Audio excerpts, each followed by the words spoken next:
श्वसन एक ऐसी जैविक प्रक्रिया है जो हमारे जीवन का आधार है। हर सेकंड, हर मिनट हमारा शरीर इस अद्भुत प्रक्रिया को बिना रुके चलाता रहता है। आज हम इस फैसिनेटिंग प्रोसेस को डिटेल में समझेंगे।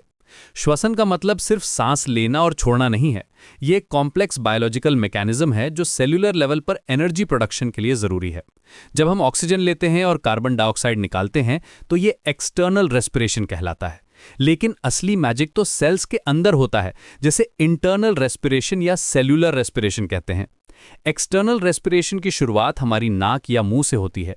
जब हवा अंदर जाती है तो ये नेजल कैविटी से होके फेरिंग्स, लैरिंग्स और ट्रेकिया से गुजरती है। ट्रेकिया 2 ब्रोंकाई में बढ़ जाती है जो फिर ब्रोंक्यूल्स में डिवाइड हो जाती हैं। अंत में ये टाइनी एयर सैक्स यानी एल्वियोलाई तक पहुंचती हैं। यहां पर एक्चुअल गैस एक्सचेंज होता है। इस पूरे पाथवे को रेस्पिरेटरी ट्रैक्ट कहते हैं और ये नेचर की एक मास्टरपीस इंजीनियरिंग है। एल्वियोलाई की वॉल्स बेहद पतली होती हैं, सिर्फ 1 सेल थिक। इनके चारों ओर कैपिलरीज का डेंस नेटवर्क होता है। यहां पर ऑक्सीजन ब्लड में डिसॉल्व हो जाती है और हीमोग्लोबिन के साथ बाइंड करती है। साथ ही ब्लड से कार्बन डाइऑक्साइड एल्वियोलाई में ट्रांसफर हो जाती है। ये प्रोसेस डिफ्यूजन के प्रिंसिपल पर काम करती है। इंटरेस्टिंग बात यह है कि हमारे लंग्स में लगभग 300 मिलियन एल्वियोलाई होती हैं जो कलेक्टिवली एक टेनिस कोर्ट के बराबर सरफेस एरिया प्रोवाइड करती हैं। अब बात करते हैं ब्रीदिंग मैकेनिज्म की। डायफ्राम हमारी मेन रेस्पिरेटरी मसल है। जब ये कॉन्ट्रैक्ट करती है तो चेस्ट कैविटी एक्सपैंड हो जाती है और लंग्स में नेगेटिव प्रेशर क्रिएट होता है। इससे एयर ऑटोमेटिकली अंदर आ जाती है। इसे इंस्पिरेशन कहलाता है। एक्सपिरेशन में डायफ्राम रिलैक्स हो जाती है, चेस्ट कैविटी श्रिंक होती है और एयर बाहर निकल जाती है। ये प्रोसेस बिल्कुल एक पंप की तरह काम करती है जो कंटिन्यूअसली चलता रहता है। रेस्पिरेटरी सिस्टम का कंट्रोल मेडुला ऑब्लोंगेटा में रेस्पिरेटरी सेंटर से होता है। ये ब्रेन स्टेम का हिस्सा है जो ऑटोमेटिकली ब्रीदिंग को रेगुलेट करता है। ब्लड में कार्बन डाइऑक्साइड का लेवल बढ़ने पर यह सेंटर ब्रीदिंग रेट इंक्रीज कर देता है। ये होम्योस्टेसिस मेंटेन करने का परफेक्ट एग्जाम्पल है। कीमो रिसेप्टर्स कॉन्टिन्यूसली मॉनिटर करते हैं कि ब्लड में ऑक्सीजन और कार्बन डाइऑक्साइड का बैलेंस प्रॉपर है या नहीं। श्वसन के मुख्य टाइप्स हैं एरोबिक और एनएरोबिक रेस्पिरेशन। एरोबिक रेस्पिरेशन में ऑक्सीजन की जरूरत होती है और ये माइटोकॉन्ड्रिया में होती है। इसमें ग्लूकोज कंप्लीटली ऑक्सीडाइज होकर कार्बन डाइऑक्साइड, वाटर और एटीपी बनाता है। फॉर्मूला है glucose plus oxygen gives carbon dioxide plus water plus ATP.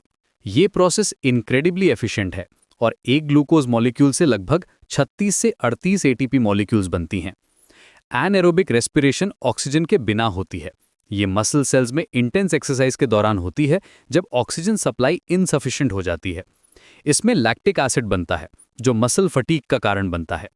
Fermentation भी एनएरोबिक रेस्पिरेशन का टाइप है जो यीस्ट और बैक्टीरिया में होती है। ये प्रोसेस कम एफिशिएंट है लेकिन इमरजेंसी सिचुएशंस में लाइफ सेविंग होती है। सेल्यूलर रेस्पिरेशन के 3 मेन स्टेजेस हैं। ग्लाइकोलिसिस साइटोप्लाज्म में होती है जहां ग्लूकोज पायरोवेट में कन्वर्ट होता है। ये एंशिएंट पाथवे है जो ऑक्सीजन के बिना भी काम करती है। क्रेब्स साइकिल माइटोकॉन्ड्रिया के मैट्रिक्स में होती है जहां पायरोवेट फर्दर ब्रेकडाउन होता है। इलेक्ट्रॉन ट्रांसपोर्ट चेन माइटोकॉन्ड्रिया की इनर मेम्ब्रेन पर होती है जहां मैक्सिमम एटीपी प्रोडक्शन होती है। यहां इलेक्ट्रॉन्स की एनर्जी को एटीपी में कन्वर्ट किया जाता है। श्वसन का सिग्निफिकेंस बहुत व्यापक है। ये एनर्जी प्रोडक्शन का प्राइमरी सोर्स है। हमारे सेल्स को फंक्शनिंग के लिए एटीपी चाहिए जो रेस्पिरेशन से मिलती है। ये पीएच बैलेंस मेंटेन करती है ब्लड में। कार्बन डाइऑक्साइड रिमूवल भी क्रूशियल है क्योंकि इसका अक्यूमुलेशन टॉक्सिक हो सकता है। ब्रेन सेल्स विशेष रूप से ऑक्सीजन के लिए सेंसिटिव होती हैं और सिर्फ 4 से 6 मिनट्स तक ऑक्सीजन के बिना सर्वाइव कर सकती हैं। प्लांट्स में भी रेस्पिरेशन होती है लेकिन फोटोसिंथेसिस के साथ। दिन में प्लांट्स ऑक्सीजन प्रोड्यूस करते हैं फोटोसिंथेसिस से, लेकिन रात में वे भी ऑक्सीजन कंज्यूम करते हैं रेस्पिरेशन के लिए। ये बैलेंस इकोसिस्टम के लिए एसेंशियल है। प्लांट्स की रेस्पिरेशन रेट टेम्परेचर और मेटाबॉलिक एक्टिविटी के साथ वेरी करती है। रेस्पिरेटरी डिसऑर्डर्स जैसे एस्थमा, निमोनिया या सीओपीडी इस प्रोसेस को अफेक्ट करते हैं। एस्थमा में एयरवेज नैरो हो जाती हैं, निमोनिया में एल्वियोलाई में फ्लूइड भर जाता है और सीओपीडी में लंग टिश्यू डैमेज हो जाता है। इन कंडीशंस में ऑक्सीजन डिलीवरी कॉम्प्रोमाइज हो जाती है। अर्ली डायग्नोसिस और प्रॉपर ट्रीटमेंट से इन प्रॉब्लम्स को मैनेज किया जा सकता है। मॉडर्न लाइफस्टाइल में पोल्यूशन, स्मोकिंग और सेडेंट्री हैबिट्स रेस्पिरेटरी हेल्थ को नेगेटिवली इम्पैक्ट करते हैं। Air pollution microscopic particles lungs में जमा करके एल्वियोलाई की एफिशिएंसी रिड्यूस कर देता है। रेगुलर एक्सरसाइज, क्लीन एनवायरनमेंट और proper breathing techniques respiratory efficiency improve करते हैं। डीप ब्रीदिंग एक्सरसाइजेज डायफ्राम को स्ट्रेंथन करती हैं और लंग कैपेसिटी बढ़ाती हैं। योगा और मेडिटेशन में ब्रीदिंग टेक्निक्स का स्पेशल इंपॉर्टेंस है। श्वसन सिर्फ बायोलॉजिकल प्रोसेस नहीं है, बल्कि लाइफ का फाउंडेशन है। ये हमारे मेटाबॉलिज्म, एनर्जी लेवल्स और ओवरऑल हेल्थ को डायरेक्टली अफेक्ट करती है। इस अमेजिंग प्रोसेस को समझना हमें अपने बॉडी के साथ बेटर कनेक्शन बनाने में हेल्प करता है। हर ब्रेथ जो हम लेते हैं वो मिलियंस ऑफ ईयर्स की एवोल्यूशन का रिजल्ट है और नेचर की इनक्रेडिबल डिज़ाइन का प्रूफ है।